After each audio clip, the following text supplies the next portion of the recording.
To my channel Yadadri అమ్మాయి. ఈరోజు మన ఛానల్ వచ్చేసి మీకు పిండి కూర తెలుసు కదా, ఐడియానే ఉంటుంది. ఈ పిండి కూర అనేది నేను పిండి కూర మునగాకు ఈ రెండు కాంబినేషన్లో నేను కర్రీ చేస్తాను. సూపర్ హెల్దీ అండి ఈ రెండు మనకి. ఓకేనా, ఏ విధంగా చేస్తానో చేసేయండి, చూపిద్దాం. పిండి కూరకు కావాల్సినవి చూడండి. ఇలా పిండి కూర తీసుకొని ఇలా ఆకులు ఉంటుంది కదా, మధ్యలోకి కట్ చేసుకోవాలి చిన్న చిన్నగా. నెక్స్ట్ వచ్చేసి మన మునగాకుని ఈ విధంగా ఆకులుగా చించుకోవాలి.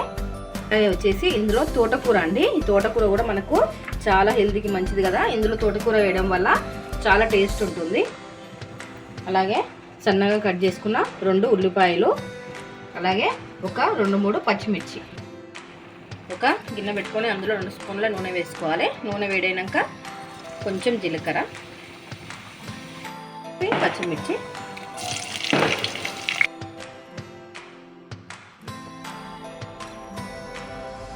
చూడండి పచ్చిమిర్చి వేగింది కదా. ఇప్పుడు సన్నగా కట్ చేసుకున్న ఆనియన్స్ని ఇందులో వేసుకోవాలి.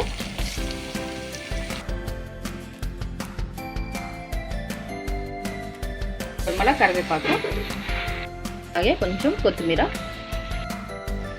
మనకు ఉల్లిపాయ మంచిగా వేగింది కదా, ఇందులో దంచుకున్న వెల్లుల్లిని వేసుకోవాలి. పోయేంత వరకు ఆయిల్లో ఫ్రై చేసుకోవాలి. పసుపు,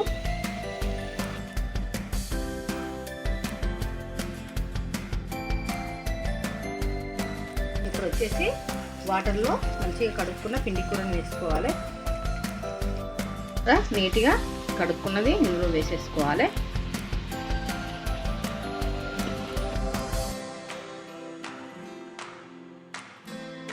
పిండి కూరలో చాలా ప్రయోజనాలు ఉన్నాయి. ఈ పిండి కూర తినడం వల్ల మోకాల నొప్పులు, కిడ్నీలో స్టోను ఇవన్నీ పోతుంది కదా. అలాగే మునగాకులో కూడా మనకు విటమిన్స్ ఎన్నో ఉన్నాయండి. అలాగే తోటకూరలు కూడా మనకు ఒంటికి చలవ చేస్తుంది కాబట్టి ఈ 3 ఆకుకూరలు అనేవి మనకు చాలా మంచివి. వారానికి ఒక్కసారన్నా ఈ విధంగా వండుకొని తినండి. ఇందులోనే మనం పచ్చిమిర్చి వేసినాం కాబట్టి 1 స్పూన్ కారము. ఉప్పు మనకు ఆకుకూరల్లో ఎక్కువ పట్టదండి, అందుకే కొంచెమే ఉప్పు. మనకు ఈ ఆకుకూర అనేది ఈ విధంగా ఫ్రై కావాలండి. ఓకేనా, అంతే. స్టవ్ ఆఫ్ చేసేసుకోవడమే. మన పిండి కూర మునగాకు కర్రీ.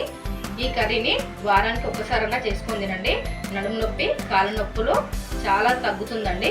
ఓకేనా, నా వీడియో నచ్చితే సబ్స్క్రైబ్ చేసుకోండి, లైక్ చేయండి, షేర్ చేయండి.